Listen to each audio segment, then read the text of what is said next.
All right, so the dogs wanted to stay here for the first episode, which is naturally for me about training. You know, I don't know of any professions or jobs. I don't know of any professions that don't have ongoing training. And in the DJ world, most DJs don't train. They might practice mixing a little bit. Most don't even do that. They go out and wing it all the time. And we'll talk in a future episode about good is the enemy of great and how that hurts us. But training is something you have to schedule.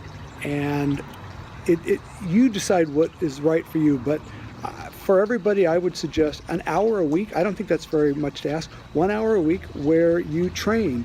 And the training can be something brilliant like watching the 1% Solution DVDs or anything on the Disc Jockey News Network.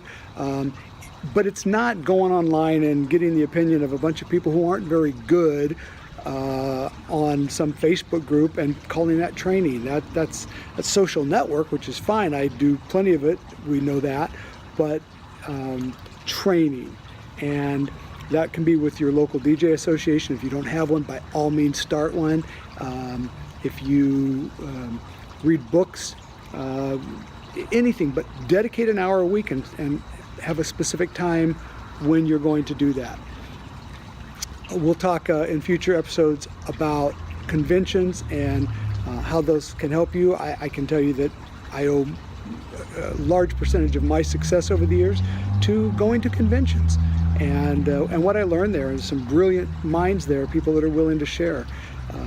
So, you know, by all means, think about what your training is and decide what you're going to do. Most of you watching this probably already own the 1% Solution DVDs, but when was the last time you watched them? You know, it's not a watch it once and be done with it thing.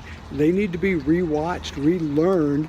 You forget things that were in there, things that didn't apply to you a year ago, now might really work for where you're at.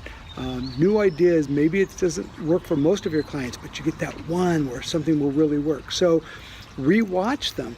If you have a multi-op company, by all means, and by the way, they call it multi-talent, which I love. If you have a multi-talent company, by all means, make My 1% Solutions part of of all the DVDs. Make that part of your ongoing training. You don't just sit and watch the whole thing. Watch one chapter, stop and analyze it and talk about it with your crew, how you can implement those things, get a plan to action. Last thought I want to leave you with is a really great line from Brian Dodge. He calls it the truth of diminishing intent. And the truth of diminishing intent is no matter how much you mean to do something, the more time that passes between the time you make the decision and the time you do it, the less chance there is that you'll actually get it done. So if you like this idea of setting aside training time, don't go, yeah, I should do that. As soon as you're done watching this video, put it on your calendar, schedule the time, and have it there every week. That's your go-to time that you don't ever part with. So don't let the truth of diminishing intent get in your way. So we're going to take off because my 1 minute is almost up. I think we're at 3.5. So Bochi, you tell him, give me high, give me 5. He doesn't like it in this position. All right, there's Bochi, there's Libby. Bye, everybody.